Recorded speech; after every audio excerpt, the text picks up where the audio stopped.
Oke, bismillahirrahmanirrahim. Assalamualaikum warahmatullahi wabarakatuh. Waalaikumsalam. Waalaikumsalam warahmatullahi wabarakatuh. Selamat malam semuanya. Selamat malam, Pak. Oke, alhamdulillah di malam hari ini kita masuk ke pertemuan 11. Di pertemuan 11 ini kita akan belajar tentang insert dan delete. Minggu kemarin sudah saya bahas tentang menampilkan. Yang paling penting sih koneksi database ya, koneksinya dulu. Saya harap sih semuanya sudah coba. Sudah, Pak, sudah mengerjakan. Koneksi, habis itu ya. Baru Ya. satu orang nih, baru Ihsan Maulana yang mengerjakan, terus sudah saya kasih feedbacknya ya. Sudah dicek belum? Tadi saya sudah cek sih masih tugas keempat, Pak. Nanti saya cek lagi. Oh iya. Feedbacknya itu jangan di-rar ya. Jadi kodenya itu sesuai dengan yang di komputer kalian. Kalau ada folder ya folder, kalau ada file ya file.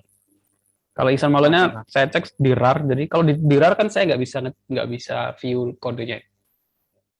Kemarin ini, Pak, kan pas waktu saya download tuh, soalnya itu kan saya menggunakan template admin LTI. Takutnya kalau misalnya saya masukin satu-satu ntar takutnya error. Jadi pas saya masukin semuanya langsung, biasanya kan bisa tuh upload, itu nggak bisa, Pak. Jadi saya rar begitu, Pak. Itu solusinya gimana ya, Pak ya? Nggak bisa itu Mas. Kamu uploadnya itu pakai upload di GitHub atau menggunakan command line? Kalau saya langsung di GitHub-nya. Oke. Kalau saya sarankan sih belajar Git dari command line ya. Jadi Git update, Git push, Git commit, habis itu Git commit dulu, habis itu Git push. Banyak tutorialnya. Kalau menggunakan command line, yang semua yang ada di folder itu sesuai dengan ada yang di komputer itu sesuai dengan ada yang ada di GitHub itu sesuai yang ada di komputer. Oke. Iya, Pak. Oke, Pak. Nanti saya akan coba untuk ini, Pak. Ganti Git. yang Oke, siap. Kalau menggunakan Git biasanya Git clone dulu, habis itu nanti kamu sesuaikan. Sebenarnya kita buat folder dulu, kita buat project dulu ya. Habis itu kan kosong projectnya, kita clone menggunakan Git clone. Nanti di folder ini kan kita download yang sesuai di project, habis itu kita masuk, kita taruh semua filenya di sini, habis itu git push bintang semuanya, habis itu git commit. Oke. Kemarin kita sudah bahas insert menampilkan ya sama view. Minggu ini kita akan bahas tentang insert sama delete, termasuk tugas 6-nya. Tugas 6-nya itu yaitu insert sama delete sama trigger. Kenapa saya bahas trigger? Jadi nanti project UAS-nya juga harus ada view, ada triggernya. Triggernya ini saya gunakan untuk auto increment primary key. Jadi di MySQL itu ada auto increment bawaan ya, tapi di Oracle kita menggunakan auto increment-nya, kita menggunakan trigger. Nanti saya jelaskan. Oke, sekarang kita masuk ke pertemuan 11. Perkuliahan sampai UAS itu sampai 15 pertemuan. Jadi tinggal 4 minggu. Cepet ya, nggak terasa. Jadi 4 minggu ini belum nanti update. Yang belum kerjakan silakan dicicil sebelum nanti mepet UAS. Ini ada 4 minggu ya, nanti ada update buat transaksi sama laporan. Kalau ada waktu login, buat halaman login dan halaman logout. Nanti di pertemuan 15 itu kita bahas presentasi video masing-masing projectnya. Jadi ini 11, 12, sama 13, sama 14, 3 pertemuan lagi. Nggak terasa. Nanti ini insert update, minggu depan, sekarang insert delete, minggu depan update. 13 mungkin transaksi, 14 itu laporan sama login logout kalau ada waktu. Yang terakhir, sudah jadi sebuah sistem dengan database Oracle. Masing-masing tinggal buat laporan. Sama buat presentasi. Jadi kalau nggak dicicil dari sekarang, kenapa saya buat tugas 5, tugas 6, nanti tugas 7? Ya biar kalian nyicil satu-satu. Kalau saya nggak kasih tugas, langsung saya hanya teori saja, ini insert, update, delete, trigger, view, terus tiba-tiba project OAS-nya langsung buat sistem keseluruhan, kalian pasti bingung. Maksudnya, wah mepet banget waktunya ini, nggak ada waktu dan lain sebagainya. Makanya saya buat project tugas 5 dulu, terus tugas 5 itu koneksi, view sama menampilkan data, terus tugas 6 ini hari ini insert sama delete, minggu depan update, minggu depannya lagi proses transaksi, minggu depannya lagi buat laporan atau login logout. Nah, akhirnya masing-masing punya portofolio buat sistem. Makanya dari pertemuan awal saya sudah minta kalian untuk pikirkan studi kasus yang menarik, yang menurut kalian yang nggak umum sih sebenarnya. Kalau sudah banyak yang umum ya dianggap biasa aja, yang nggak umum ya yang simple, nggak terlalu rumit, tapi yang jarang gitu, banyak bisa kalian cari sebenarnya. Oke. Sebelum saya bahas tentang insert sama delete dan trigger, kalau trigger sih sudah sama saja dengan trigger di SQL, MySQL ya, mata kuliah basis data harusnya sih sudah paham. Saya bahas dulu perkembangan teknologi untuk tambahan wawasan sama pandangan tentang topik yang bisa diambil di tugas akhir atau project skripsi. Oke, sini kemarin saya baca berita tentang, kalau saya bacanya baru kemarin, ini sebenarnya berita tahun 2020, tahun kemarin ya, Samsung mengeluarkan fitur baru namanya Selfie Tab. Selfie Tab itu apa? Selfie Tab adalah kita bisa ngetik dari HP Samsung ini tanpa menggunakan keyboard. Jadi keyboardnya virtual. Kalau kalian sering lihat video sebelumnya mungkin ada cahayanya gitu ya. Kalau ada cahayanya itu mungkin ada sensornya, ada hardware tambahan. Tapi kalau dengan Samsung ini memperkenalkannya hanya cukup dengan webcam bawaan. Kalau dari tipe ini kemungkinan bisa diimplementasikan di laptop, HP lain, dan yang penting ada perangkat lunaknya atau softwarenya, karena nggak butuh perangkat tambahan. Jadi perangkat lunak tadi nanti itu mendeteksi gerakan tangan, jari, apakah yang menekan itu tombol apa di bagian huruf apa. Jadi nggak perlu ada tambahan keyboard, virtual keyboard ya. Namanya Samsung menyebutnya Selfie Tab. Kemungkinan nanti brand-brand lain juga akan buat. Sama seperti face deteksi ya, face detection gitu ya. Face detection itu kan sebenarnya nggak butuh hardware tambahan. Kamera apapun kalau diinstal aplikasi face deteksi bisa ada fitur deteksi wajah di dalam HP-nya. Karena yang dibutuhkan hanya perangkat lunak atau softwarenya. Beda dengan fingerprint gitu ya. Kalau fingerprint itu emang harus ada sensor untuk mendeteksi finger, nggak bisa dengan hanya perangkat yang ada, harus ada hardware tambahannya. Tapi kalau face deteksi terus deteksi biometrik atau deteksi kedipan dan lain sebagainya itu dari perangkat bawaan sudah bisa diimplementasikan. Nah, dari sini kita bisa yang tertarik tentang ini topiknya masalah pengolahan citra ya, image processing. Nah, ini prototipenya, video prototipenya kita bisa lihat dulu.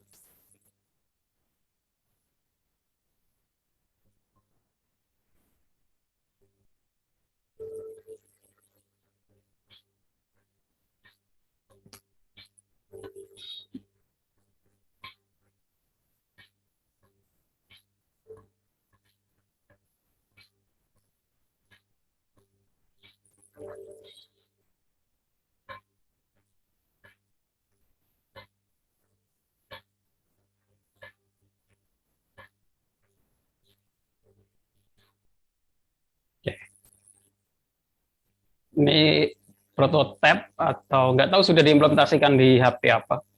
Karena ini harusnya sih ada, kita nggak tahu. Mungkin HP yang flagship. Jadi dari sini kamera ini mendeteksi gerak dari jari, yang menekan itu jari apa, terus menempel di bagian mana. Di sini nanti kita buat virtual keyboardnya untuk membaca yang ditekan bagian mana. Logikanya seperti itu ya. Ini bagian dari image processing. Image processing ya mengolah gambar. Kalau ini sih bukan, ya masuknya sih image processing ya, walaupun nanti dia itu membacanya video, Tapi kan video itu sebenarnya terdiri dari beberapa gambar ya. Jadi dari video itu kan di capture jadi gambar-gambar, yang diolah sih sebenarnya gambar juga.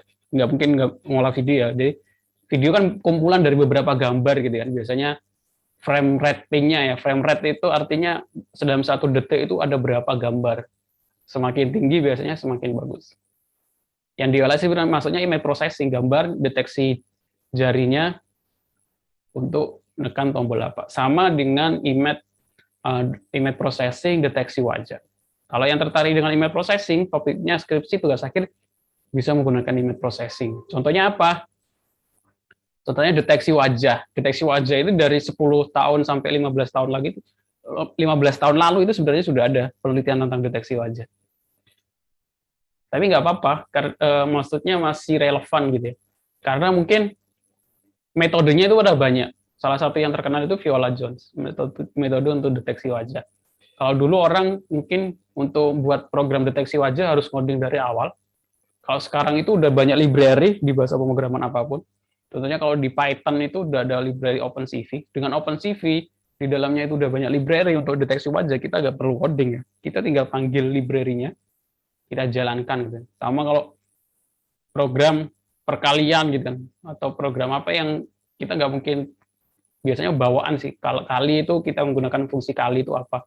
Sorting gitu kan. Sebenarnya kita kalau dulu kita harus buat sorting sendiri, mengurutkan indeks pertama, kedua. Sekarang sudah banyak library sorting, kita tinggal panggil fungsinya. Sama seperti itu. Deteksi wajah juga OpenCV itu sudah banyak untuk deteksi wajah, kita tinggal panggil. Yang penting adalah paham. Jadi kalau mau ngambil skripsi tentang deteksi wajah, silakan. Walaupun menggunakan library nggak apa-apa, tapi yang penting adalah paham prosesnya. Nah, kalau sudah bisa deteksi, otomatis deteksi itu ada 2 konsep ya maksudnya. Deteksi wajah itu untuk mendeteksi bagian wajah, jadi semuanya di sini ada foto gitu kan. Ada banyak wajah. Program itu mendeteksi yang bagian wajah itu yang mana. Ini. Itu juga istilahnya image face detection. Ada juga yang deteksi wajah itu maksudnya ini ada wajah. Kita bandingkan dengan wajah yang di database. Wajah ini milik siapa gitu kan. Itu juga sama. Jadi ada 2 topik dalam deteksi wajah. Ada untuk mendeteksi bagian wajahnya seperti apa mana. Ada untuk ini ada wajah ini. Klasifikasi maksudnya ya. Wajah ini tuh milik siapa gitu ya, dibandingkan dalam database yang kita punya. Kalau face detection ini deteksi objek, istilahnya topik lebih umumnya, object detection. Nanti kalau bisa objek deteksi wajah, nanti bisa diimplementasikan untuk deteksi plat nomor gitu kan. Plat nomor, kalau di parkiran biasanya orang ada penjaga parkirnya itu harus nyatetin plat nomornya satu-satu dengan aplikasi object detection untuk mendeteksi plat. Jadi programnya itu bisa deteksi ada gambar, ada webcam, ada motor lewat, mobil, dia bisa deteksi platnya itu bagian mana, terus di capture gitu ya. Kalau sudah di capture, nah itu ya di text detection ya, apa ya? Yang untuk dari gambar ini kita rubah menjadi teks. Teksnya itu plat itu nomornya berapa. Itu juga bisa. Ada juga program untuk deteksi kendaraan. Biasanya yang di tol untuk membaca kendaraan besar lewatnya berapa, kendaraan kecil yang lewat berapa, itu juga biasanya kita bisa menggunakan webcam, kita buat aplikasi untuk mendeteksi kendaraan besar, kendaraan kecil gitu kan. Sehingga kalau biasanya kan ada berita apa kenaikan laju kendaraan berapa ribu per jam gitu kan. Nah, itu biasanya dulu menggunakan orang ya, duduk di pinggir jalan atau di atas jembatan membaca yang lewat itu berapa kendaraan. Itu bisa digantikan dengan robot atau aplikasi yang bisa membedakan, oh ini yang lewat kendaraan besar, nambah 1, lewat lagi, nambah 1 lagi, seperti itu. Udah banyak yang bahas tentang itu, kalian bisa searching aja tutorialnya dan lain sebagainya di YouTube sudah banyak. Tinggal diimplementasikan di studi kasus yang dipilih. Nah, untuk algoritma Viola-Jan itu sebenarnya bagaimana sih? Gambaran sederhananya ini seperti ini. Jadi, sumpah ada wajah, Viola-Jan itu mendeteksi wajah itu yang bagian mana gitu. Oh, yang ini ya. Itu caranya itu dibuat kotak-kotak seperti ini. Dari kotak-kotak itu diambil nilainya itu disimpan, Nanti ketika ada wajah baru, apakah nilainya itu sama dengan nilai yang ada di database? Kalau sama, ya berarti itu wajah seseorang. Itu sih sebenarnya seperti itu untuk deteksi wajah. Jadi komputer kan nggak bisa nge-save gambar ini terus dicek dibandingkan, itu nggak bisa ya. Yang dia simpan adalah data-data dalam bentuk angka. Oke. Topik yang lain dengan deteksi wajah itu ya, dengan adanya COVID ya, kita buat aplikasi untuk mendeteksi apakah seorang itu pakai masker atau enggak. Ini sudah banyak yang bahas, bahkan sudah ada yang diimplementasikan. Jadi kita buat aplikasi, di situ ada webcam. Kalau dia pakai masker, kita bisa munculkan gambar hijau atau ada suara dan lain sebagainya. Itu masalah teknis ya, mudah ya. Yang penting bisa membedakan mana yang masker, mana yang pakai masker, mana yang bukan. Ini contoh implementasinya. Kalau kita lihat di sini, kalau dia pakai masker, garisnya berwarna hijau. Nanti kita bisa tambahkan dengan suara dan lain sebagainya gitu ya. Kalau nggak pakai masker terbuka, garisnya berwarna merah. Ya, sistemnya sih hampir sama seperti tadi ya. Kalau tadi deteksi wajah, ini deteksi masker. Apakah di bagian yang kita kotakin, bagian wajah ini ada bentuk masker atau enggak? Dibandingkan. Seperti itu. Oke, itu tadi untuk pendahuluannya saja tentang topik pengolah citra, kalau ada yang mau ngambil. Selanjutnya saya bahas trigger dulu sebelum saya masuk di insert dan delete. Jadi trigger itu apa? Sebenarnya sama seperti view ya. Kalau trigger itu prosedur atau fungsi yang dijalankan otomatis ketika ada event ya. Eventnya itu bisa insert, bisa update, bisa delete pada sebuah tabel. Gunanya itu untuk apa? Ada banyak gunanya. Gunanya tadi, kalau contoh yang saya tampilkan nanti adalah untuk membuat auto increment. Semuanya ada ID petani. ID petani kan nambah 1, 2, 3. Daripada kita ngisi manual satu-satu, mending kita buat auto increment. Ketika kita masukkan insert dalam tabel petani, ID petaninya nambah 1, 1, 1. 1, 2, 3, 4. Menggunakan trigger. Atau untuk log apa namanya, mencatat log penghapus data. Di sini semua ada tabel transaksi gitu ya. Tabel transaksi kan kita nggak bisa lihat transaksi terakhir itu apa gitu kan. Di tabel transaksi itu perubahan terakhirnya apa yang dilakukan gitu. Kita kan nggak bisa tahu kalau kita nggak punya tabel log. Nah itu gunanya trigger. Jadi semua kita buat trigger di sini untuk mencatat proses perubahan di dalam tabel transaksi. Ketika ada insert atau update atau delete, kita catat di sini. Di tabel transaksi terjadi perubahan insert, query-nya ini gitu. Itu juga bisa. Jadi kalau sekarang, oh ini ada ini transaksinya tanggal sekian, ini transaksi sebelumnya totalnya berapa, kita bisa lihat di log. Atau yang lain, yang paling umum yaitu stok barang. Yang paling umum stok barang. Stok barang, contohnya kita punya stok barang sepatu, stoknya 20.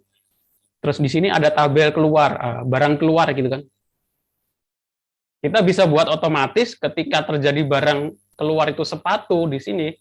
Walaupun di sini mungkin nggak muncul sepatu ya, edit sepatu. Di sini sepatu stoknya 30, terus keluar 5. Kita buat trigger yang otomatis ketika ada barang keluar sepatu 5, mengkurangkan di tabel stok. Ini nanti akan berubah menjadi 25. Nah, ini bisa menggunakan trigger. Saran lebih baik menggunakan trigger. Atau menggunakan bahasa pemrograman ya. Dari sisi bahasa pemrogramannya kita nggak pakai trigger, jadi ya itu tadi kita menggunakan bahasa pemrograman sama PHP ya, kita menggunakan PHP. Jadi kita menggunakan if jika terjadi insert ke dalam tabel data barang keluar, then stok kurangi variabel barang keluar, itu juga bisa. Tapi lebih baik kalau menggunakan trigger lebih ringkas. Nah itu beberapa contoh implementasi kenapa kita menggunakan trigger. Dan di project UAS, masing-masing harus implementasikan trigger di projectnya. Oke, seperti itu. Nah, ini trigger timing, ada before, insert, before sama after, before insert, before delete, before update, atau after atau instead of itu trigger yang dijalankan pada sebuah view. Eventnya tadi insert, update, sama delete. Contohnya bagaimana? Contoh trigger, ini trigger untuk mencatat log user masuk ke dalam sistem. Jadi trigger ini kita gunakan untuk mencatat, ini contoh saja, siapa saja user yang login ke sistem dan hasilnya akan dicatat dalam tabel rekaman atau tabel log masuk. Kita bisa melihatnya dengan menggunakan perintah select pelaku, tanggal, aksi from tabel rekaman atau log masuk. Sebelumnya kita buat dulu tabel log masuk. Di dalam tabel ini isinya adalah pelaku atau orang yang login, tanggal, jam, dan aksi. Habis itu kita buat triggernya. Create or replace trigger, nama triggernya terserah, after logon on database, setelah ada proses login ke dalam database. Terus ini kita masukkan query SQL-nya yang ke dalam tabel log masuk, insert into log masuk, value, user, sysdate, tanggal, jam, terus keterangannya untuk aksinya, yaitu login ke database. Jadi ketika ada yang login, nanti tabel log masuk ini akan nambah otomatis dan mencatat usernya sama waktunya. Contohnya bagaimana? Sudah saya masukkan ke, saya exit dulu ya.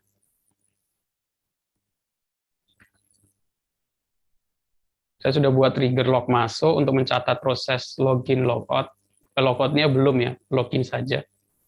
Kita bisa menambahkan yang logout juga boleh. Kalau kita masuk menggunakan user,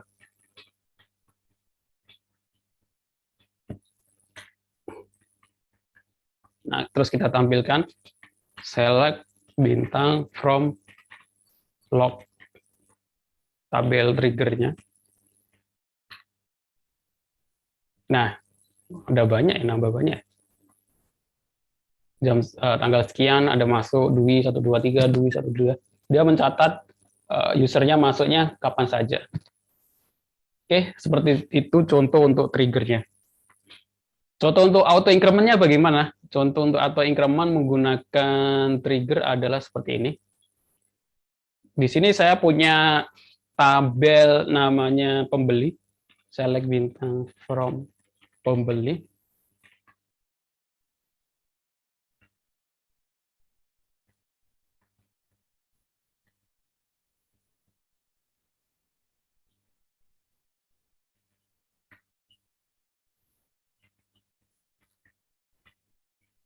Typo ya.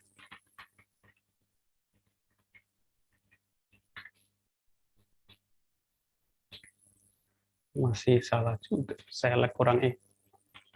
Nah,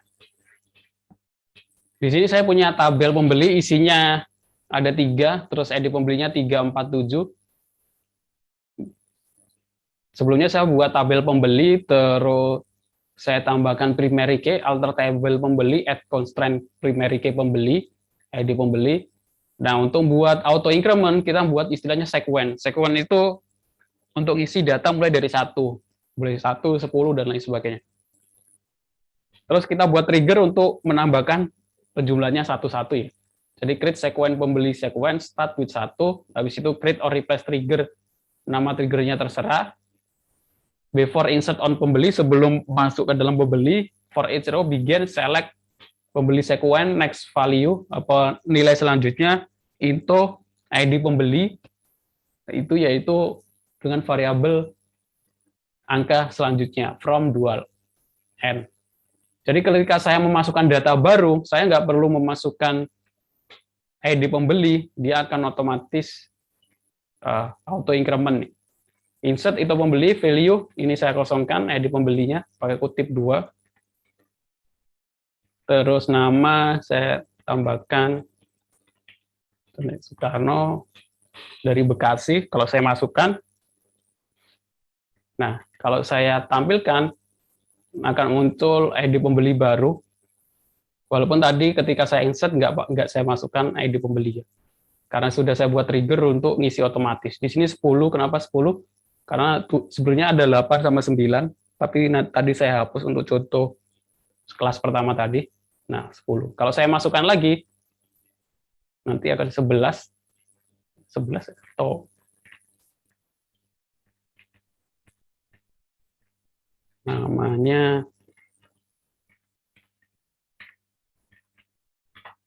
Nah, walaupun jadi saya kosongkan, boleh kosongkan seperti ini atau boleh menggunakan field-nya diisi ya, insert info pembeli, nama, kalau kita memasukkan field di sini, info pembeli, nama pembeli sama alamat pembeli, ini kita nggak perlu tampilkan, karena yang kita masukkan, kita spesifikan field-nya apa saja. Kalau nggak ada, dianggap kita memasukkan semua field, jadi info pembelinya saya kosongin, biar trigger yang isi.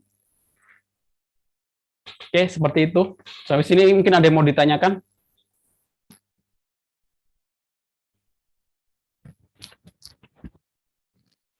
Ada yang mau ditanyakan?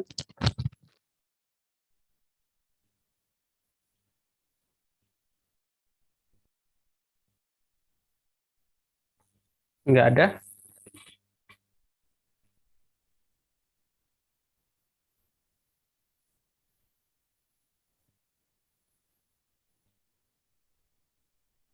Lanjut, Pak. Kalau sudah saya bahas tentang insert sama delete-nya ya. Di tugas 6 ini saya ganti template, saya menggunakan nama template-nya ruang admin. Jadi cari ya, sebenarnya banyak template ya. Kalian bisa cari, saya juga hasil browsing gitu ya. Searching aja template HTML Bootstrap. Kalau sudah LTI, Pak. Ada LTE, Admin, ya. kalau frameworknya kan framework CSS-nya Bootstrap, ada Tailwind, CSS, dan lain sebagainya. Saya searching kemarin, saya menemukan ada yang buat orang Indonesia dari namanya Ruang Admin. Template-nya seperti ini. Secara umum sih template sama semua ya bentuknya. Karena kebanyakan basic-nya itu Bootstrap, paling beda di warna dan lain sebagainya. Ini link download-nya di GitHub. Saya lampirkan. Nah, saya lihatkan dulu.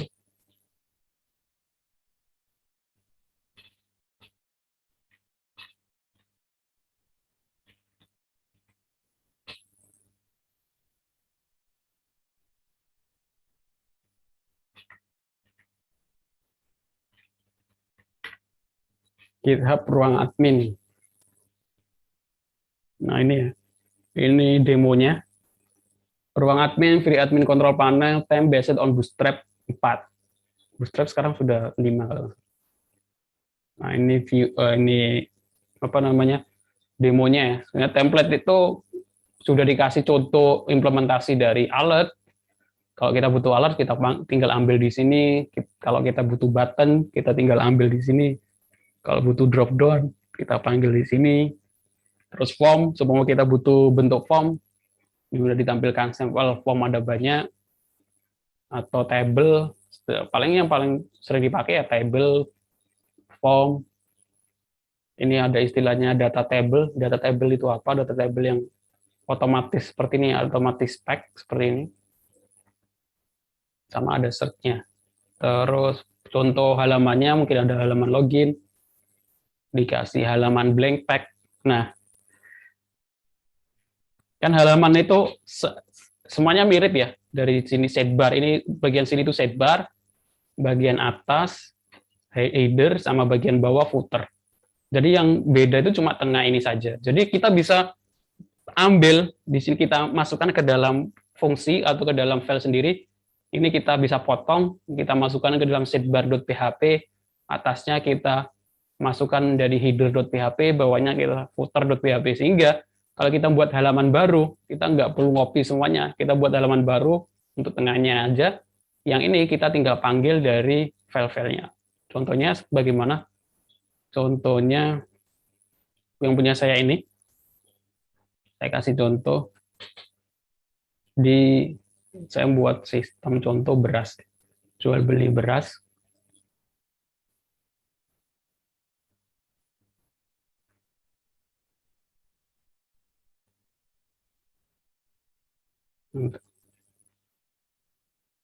Nah, di sini ada index, terus ada header, saya pisah headernya, ada sidebar, saya pisah sidebarnya.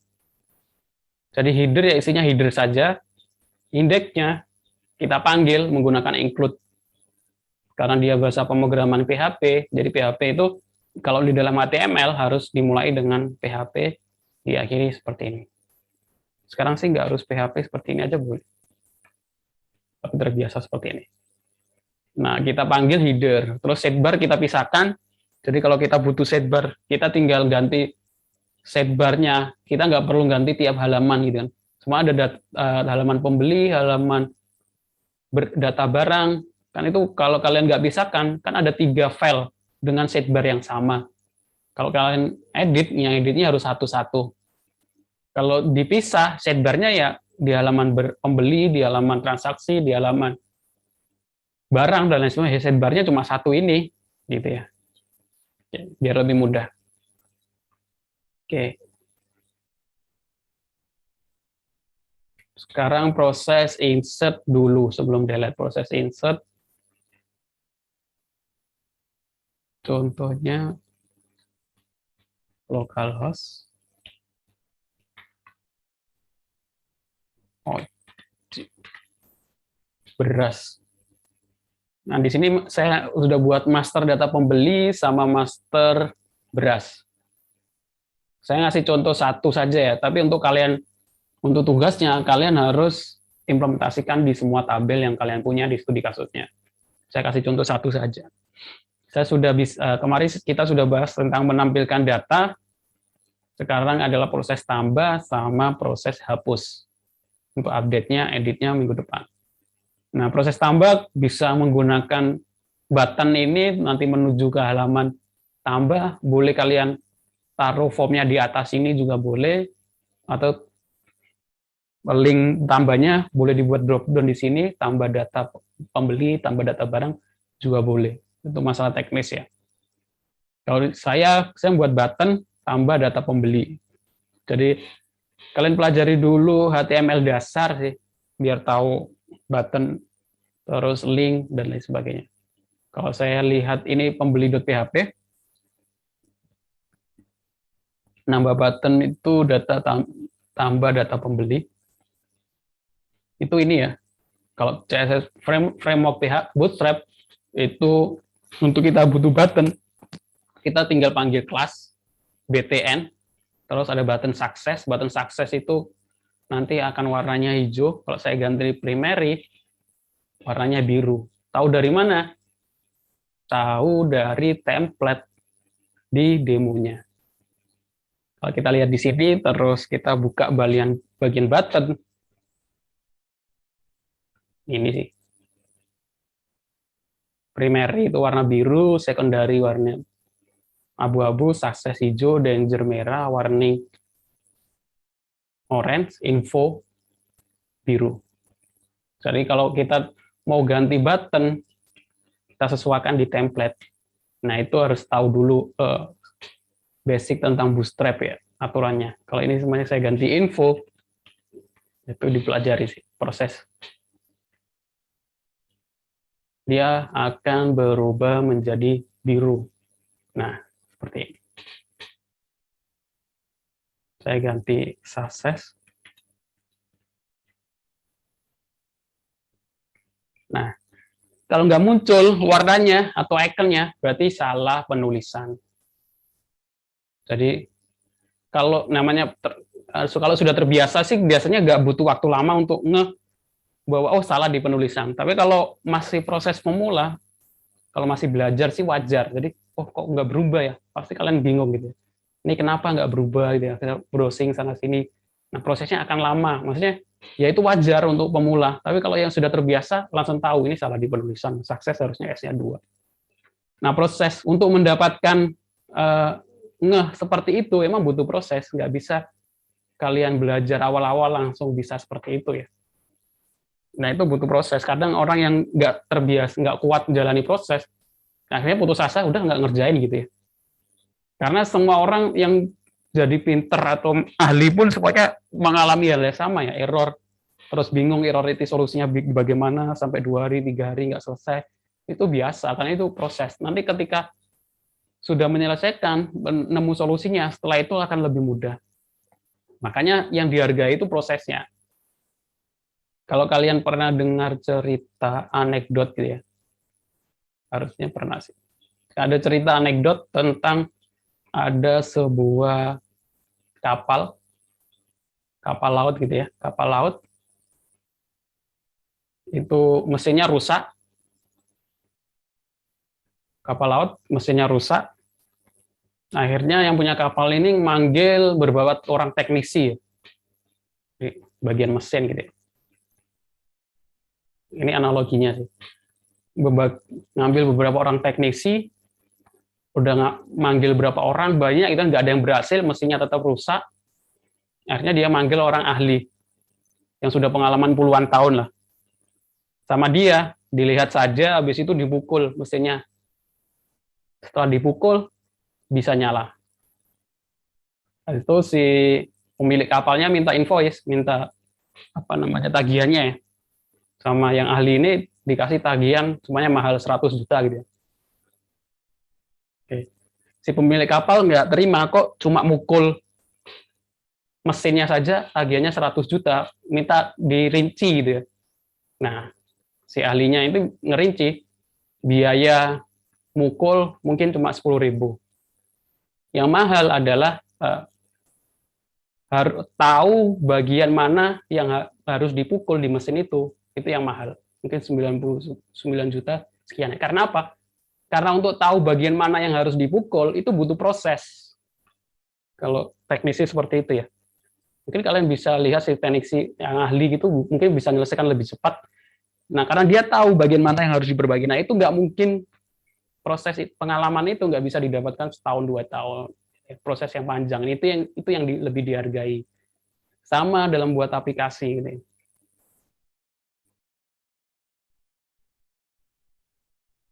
Jadi ya proses itu yang penting. Kalau nggak pengen merasakan proses error-error, ya nggak akan bisa. Nggak mungkin tiba-tiba langsung paham semua gitu ya. Oke, nah ini tugas buat insert, koneksi, itu bagian dari proses. Kalau nggak gitu nggak akan ada proses yang kalian jalani untuk bisa membuat aplikasi. Gitu. Kalau sudah menjalani proses error berkali-kali, ya nanti akan lebih mudah selanjutnya untuk membuat aplikasi. Tujuannya seperti itu. Oke. Saya lanjutkan di tadi tambah data. Ini pembeli, tambah data pembeli, kita buat link dari button tadi. Link itu HTML dasarnya itu Ahref. Jadi saran saya sih kalau belum pernah belajar HTML dasar, dipelajari dulu, nggak susah, maksudnya nggak banyak, nggak rumit sih. Apalagi kalau sudah ngambil mata kuliah pemrograman web, harusnya sih ketika mata kuliah pemrograman web itu kalian juga harus belajar. Nah, untuk link itu kita menggunakan Ahref, add pembeli, kita arahkan menuju ke halaman apa. Kalau saya namanya add pembeli. Add pembeli itu apa? Add pembeli itu halaman untuk menampilkan form pembeli. Ini kalau kita klik, dia menuju halaman add pembeli.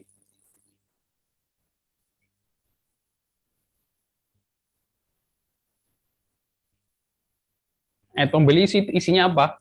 Isinya sama sih. Tinggal saya tambahkan di sini adalah form. Formnya saya ambil dari mana? Formnya saya tinggal lihat di template. Di sini ada contoh form. Kita pilih form basic. Ya kita sesuaikan dengan kebutuhan kita. Formnya itu kalau saya sih butuhannya hanya input nama sama alamat. Ini ada checkbox, ada bentuk radio button, ada switch, ada email, password.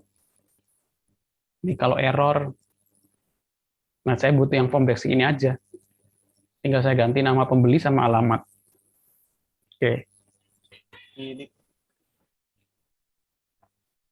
Saya masukkan add pembeli, formnya itu ini.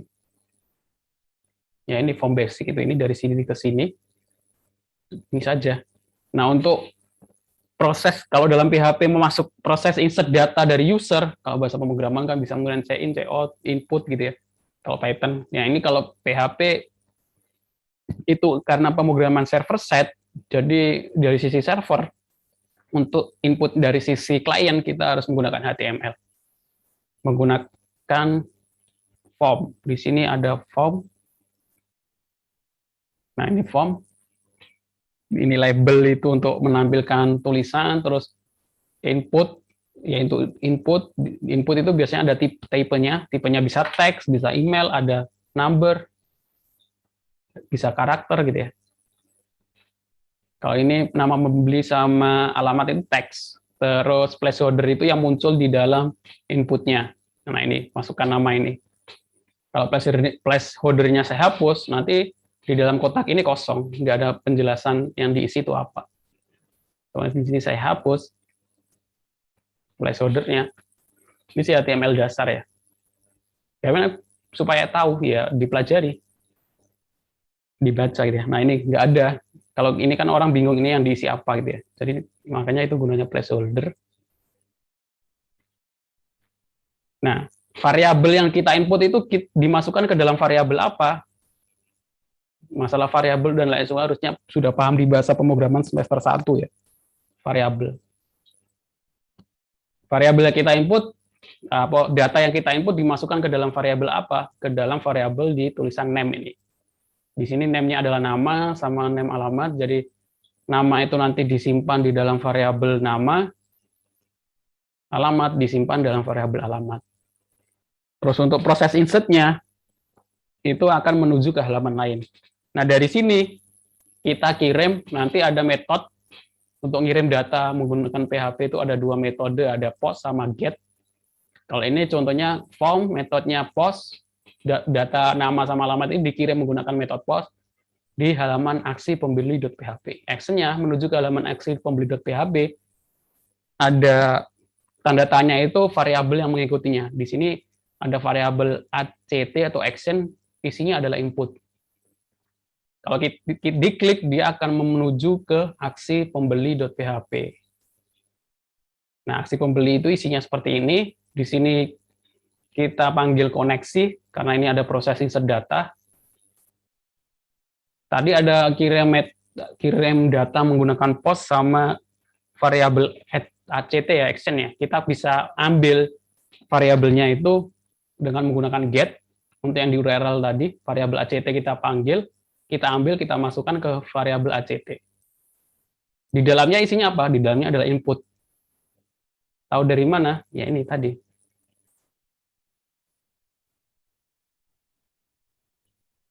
Act sama dengan input. Jadi di dalam act itu isinya input. Setelah itu kita if, pengecekan biasa ya, if then semester 1 sebenarnya. Nah, di dalam PHP menunjukkan kalau dia variabel itu dengan $. If act delete, nah, tadi kan act-nya action-nya input, jadi bukan ini. Ini nanti untuk delete. Yang bawahnya else if act input, nah berarti yang ini. Nah, kalau sudah, berarti ini adalah proses insert-nya. Untuk proses insert-nya kita harus tangkap variabel nama sama alamat. Cara nangkepnya, karena tadi kita ngirimnya menggunakan metode post, cara nangkepnya ya ini, metode post, nama, kita masukkan ke dalam variabel nama, post, alamat, kita masukkan ke dalam variabel alamat. Ini bisa kita coba dulu caranya dengan nanti di echo ya, dicetak. Biasanya kita untuk ngecek kan di cetak. Apakah isinya ada atau enggak. Nah, kalau kita sudah punya variabel nama sama alamat, ya kita tinggal proses insert SQL. Ini sintaksnya insert into pembeli, values ID pembeli ini trigger jadi kosong, nama, alamat. Terus di parse, Pochi parse, koneksinya itu variabel di dalam koneksi harus sama, koneksi.php, terus nama variabel insertnya SQL, terus kita execute. Nah, ini yang jangan kelihatan di commit, kalau nggak di commit nanti nggak kesimpan. Kalau sudah dicek if prepare, apakah proses prepare-nya berjalan dengan benar. Kalau benar, header location ini memaksa untuk menuju meredirect ke halaman pembeli lagi. Kalau berhasil, kalau gagal nanti tampil tulisan gagal. Itu untuk insert data ya. Contohnya kalau sudah seperti itu ya, kita sini master data pembeli, di sini ada Agam, Tony, Agus. Tadi sudah saya tambah ya, karena belum saya commit, nggak muncul. Jadi harus di commit.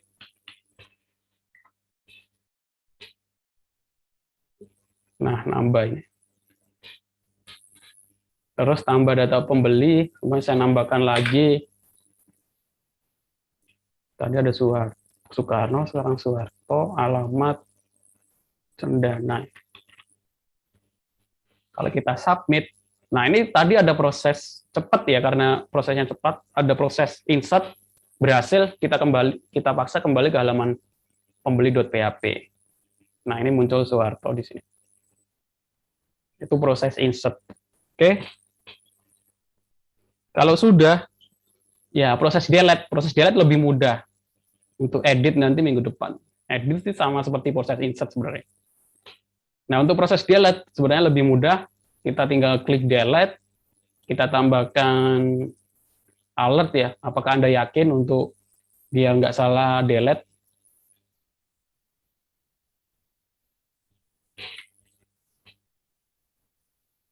Proses delete gimana? Kita buka pembeli, di situ ada kelas button. Kenapa delete warnanya merah? Karena button danger. Danger itu untuk warna merah. Terus on click itu untuk alert, confirm Anda yakin menghapus data tersebut. Kalau iya, menuju ke halaman aksi pembeli, PHP actionnya delete, nanti akan aksi kembali ini actionnya delete, masuk ke if yang pertama. Terus karena kita delete, kita butuh variabel ID pembeli. Yang kita delete itu ID pembelinya berapa. Kita tambahkan data n ID pembeli, karena itu adalah PHP, yang menggunakan PHP itu ID pembeli. Sama seperti menampilkan data di sini. Nanti akan muncul ke sini aksi pembeli, if actionnya delete, ya udah ID pembeli kita tangkap menggunakan get. Kenapa menggunakan get? Karena bukan ngirim datanya nggak menggunakan post tadi kan, tapi di dalam URL. Kalau di dalam URL kita panggil menggunakan ambil dengan get, kita masukkan ke variabel ID pembeli, ya sudah. Kalau sudah punya ID pembeli ya kita tinggal proses delete from pembeli, ID pembeli, jalankan. Kalau berhasil menuju ke header location, kita arahkan menuju ke pembeli.php. Cukup mudah ya. Ya sudah, kalau sudah seperti itu ya kita coba delete yang Soeharto, kita klik. Ini kenapa ada ini edit, ini ada gambar hapus. Gambar hapusnya dari mana? Gambar hapusnya itu dari icon pembeli. Di sini kalau kita lihat aksi pembeli, ID pembeli. Nah, di sini ada kelas. Nah, itu ikonnya itu Bootstrap itu menggunakan font awesome ya. Font awesome itu FA. Terus delete itu gambar tempat sampah namanya trash. Cara ngelihatnya di mana? Cara ngelihatnya di folder vendor. Terus font awesome ini free. Nah, di sini ada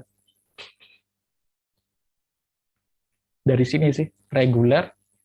Nah, ini ada ini SVG itu gambar ya, kalau kita klik. Nah, ini icon-icon seperti ini. Trust T. Nah, ini trust. Nah, ini gambar. Dari cara manggilnya ya tadi. Itu sebenarnya gambar. Formatnya SVG. FA. Ini tinggal iconnya kita ganti. Sumpahnya database yang ada di font awesome. Nanti gambarnya akan berubah.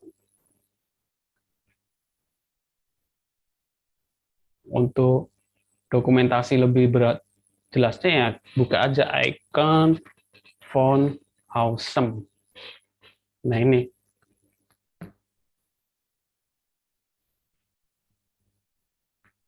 semuanya ada di sini.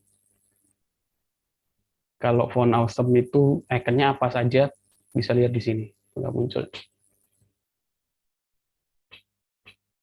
Jadi kita nggak perlu desain icon sendiri. Kalau pengen desain icon sendiri juga boleh ya. Kalau perusahaan-perusahaan besar itu ya karena punya resource besar, biaya besar, dari icon CSS bisa develop sendiri, punya sendiri. Karena itu masalah kredibilitas juga. Masa perusahaan besar CSS-nya pakai CSS yang umum dipakai. Kita ganti ke trash lagi, itu kan bahasa Indonesianya tempat sampah ya. Nah, gambarnya seperti ini. Kalau kita klik hapus, Anda yakin menghapus, kalau kita klik ini saya klik OK, sebenarnya dia menuju ke aksi pembeli, terus actionnya delete, diikuti dengan ID pembeli 12. Kalau berhasil, dia memaksa ke meredirect ke halaman pembeli lagi. Tapi karena prosesnya cepat, jadi nggak kelihatan. Nah, oke. Itu tadi insert sama delete. Silahkan dipelajari, diimplementasikan. Kalau pengen ngerti sih, kalian cari template sendiri, implementasikan sendiri, biar lebih ngerti. Nah, tugas 6-nya, lanjutkan tugas 5, yaitu buat trigger dulu, boleh untuk yang log, membaca log, atau auto increment boleh. Kenapa saya menggunakan auto increment? Karena biar lebih mudah untuk insert data. Contohnya seperti ini ya, data pembeli ini harusnya di sini ada ID pembeli. Kalau saya nggak menggunakan auto increment, ini saya harus menggunakan ID pembeli di sini. Dan primary key kan nggak boleh sama. Saya kan nggak tahu primary key terakhir itu datanya berapa. Soalnya datanya sudah sampai 10 gitu. Terus saya buat insert data baru, primary key-nya saya tulis 5. Padahal 5 sudah ada yang pakai, itu akan error. Karena primary key nggak boleh sama. Jadi biar lebih mudah, saya buat auto increment, saya nggak perlu ngisi ID pembeli, langsung ke nama sama alamat. Itu gunanya auto increment. Seperti itu ya. Kalau nggak pengen buat trigger, bisa diakali dengan bahasa pemrograman PHP. Kita buat kode sendiri yang unik, yang nggak akan sama gitu ya. Boleh menggunakan enkripsi atau ngambil hari tanggal, sekarang tanggal 12, bulan 10, jam 21.05 gitu ya. Otomatis nanti kan datanya pasti beda-beda. Nggak mungkin dalam 1 detik menit input 2 data yang sama. Jadi nanti detik, menit, jam harinya kita bisa jadikan ID. Kalau nggak pengen menggunakan trigger, kita buat variabel sendiri, ngambil dari detik, menit, hari. Itu juga bisa. Kalau nggak itu ya kita harus input manual, ID pembelinya berapa. Dan nggak boleh sama. Kalau sama nanti nggak gagal proses insertnya. Oke, sampai sini mungkin ada yang mau ditanyakan.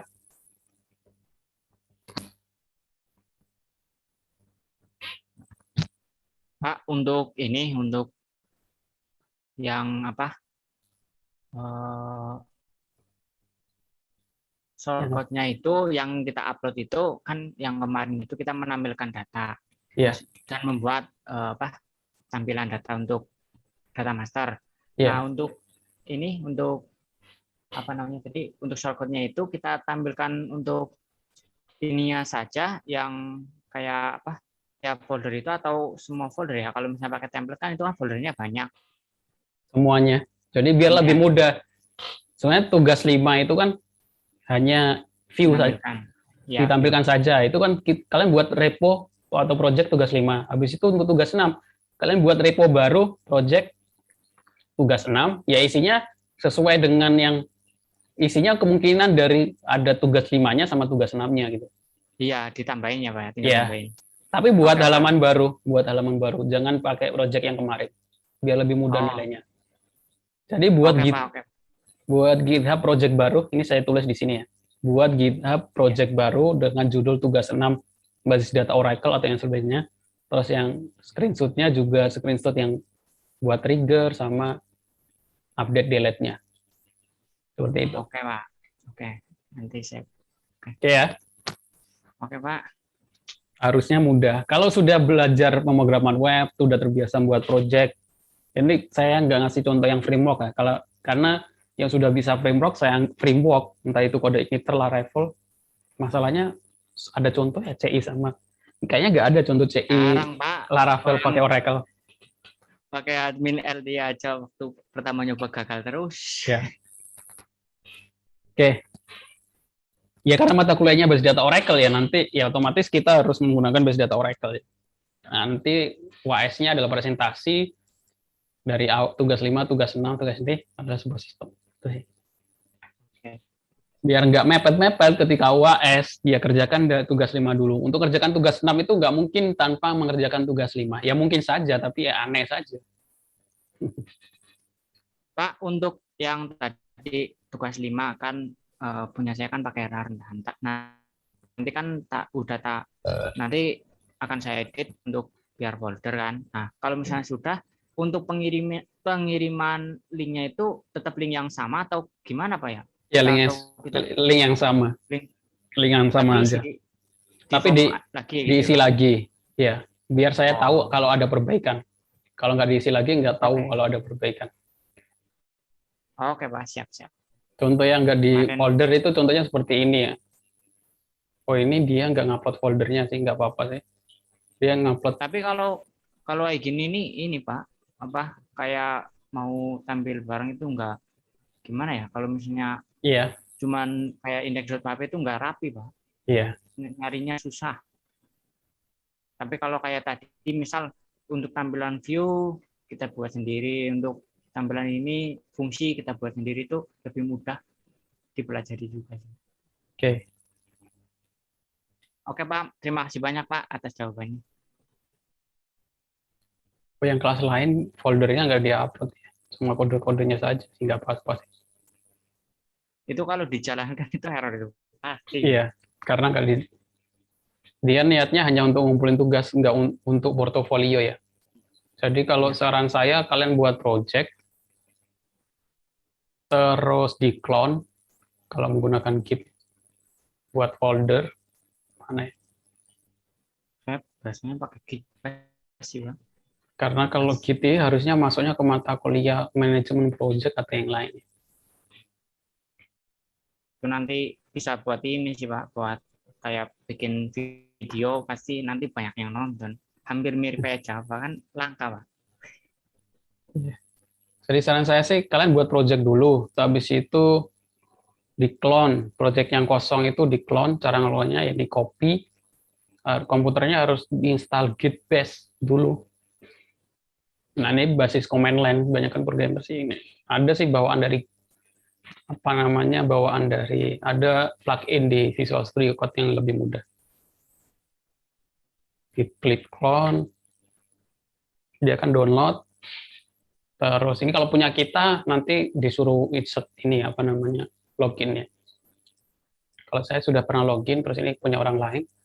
Ini contoh saja. Kalau sudah kita masuk sini, terus filenya kita taruh di sini semua, habis itu git push, terus git commit, dia otomatis ngupload ke dalam semua yang ada di dalam folder ini ke dalam GitHub. Idealnya seperti itu biar lebih mudah pakai command line. Tutorialnya banyak kayak tadi gitu. Kalau muncul ini, Pak, file apa ya tadi ya? File pokoknya intinya filenya itu besar melebihi ini gimana, Pak? Ada pernah mengalami nggak, Pak? Itu biasanya kayak project environment-nya itu nggak perlu diupload. Kayak semuanya environment itu kalau kita menggunakan Laravel, Node.js itu kan ada file bawaan Node modul itu. Nanti ada settingannya ketika buat project-nya itu, mana ya, saya kasih contoh buat project biar ini environment bawaan dari bahasa pemrograman itu nggak diupload. Jadi kalau orang lain pengen nge-cloud, dia harus ini dulu jalankan compile dulu.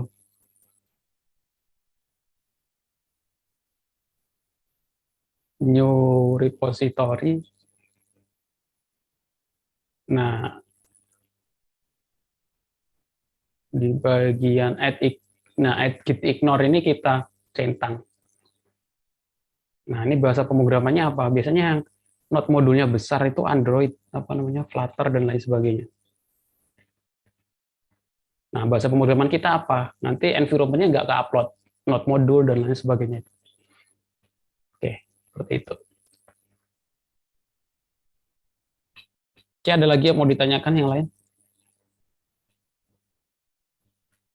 Materi belum saya upload ya. Habis ini saya upload di website sama rekaman perkuliahan sama link tugasnya. Untuk link contoh ininya, template admin sama ininya saya taruh di materi. Habis ini saya upload. Oke, itu tugas 6. Kalau nggak ada yang ditanyakan lagi, saya cukupkan perkuliahan kita hari ini. Terima kasih untuk yang sudah datang. Saya akhiri. Assalamualaikum warahmatullahi wabarakatuh. Waalaikumsalam warahmatullahi wabarakatuh.